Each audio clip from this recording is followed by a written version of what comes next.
आज के एपिसोड की शुरुआत चौहान हाउस से होती है। वसुधा के मन में कई सवाल चल रहे हैं। उसे बार बार लगता है कि चंद्रिका देवी उससे कोई बहुत बड़ा सच छिपा रही है। वह सोचती है कि आखिर ऐसा क्या है जिसे बताने से अभी सभी डर रहे हैं।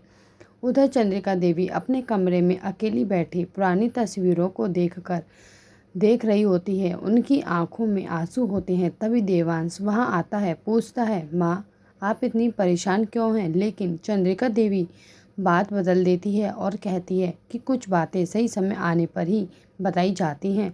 दूसरी तरफ करिश्मा यह सब देखकर मुस्कुरा रही होती है। उसे लगता है कि जितनी देर तक सच छिपा रहेगा उतना ही परिवार में गलतफहमियां बढ़ेंगी और उसका फायदा उसे मिलेगा।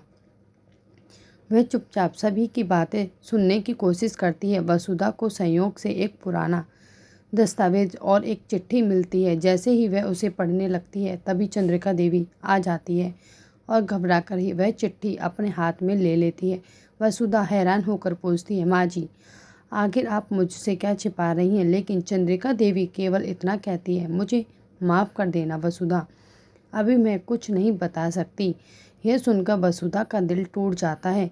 उसे लगता है कि जिस परिवार के लिए उसने हर मुश्किल का सामना किया वही परिवार आज उससे सच छिपा रहा है। उधर देवांश भी वसुधा की उदासी देखता है।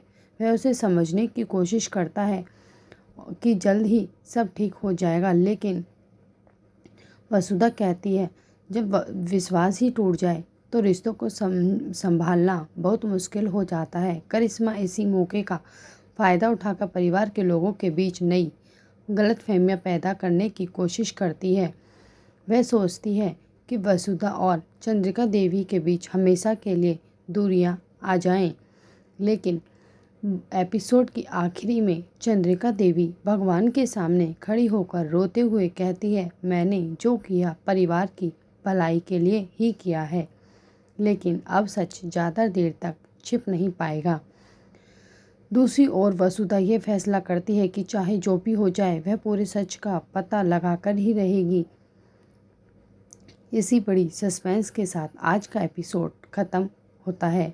अब देखना यह है कि चंद्रिका देवी कौन सा राज छुपा रही है। वह क्या वसुधा उस सच्चाई तक पहुंच पाएगी और करिश्मा की नई चाल परिवार को कितना नुकसान पहुंचाएगी। तो दोस्तों आज का एपिसोड यहीं ख़त्म होता है। आगे के एपिसोड देखने के लिए हमारे चैनल को लाइक करें, शेयर करें, सब्सक्राइब करें। तो कल फिर मिलेंगे हम सुबह 10 बजे। तब तक के लिए खुश रहिए, स्वस्थ रहिए और वीडियो देखने के लिए धन्यवाद।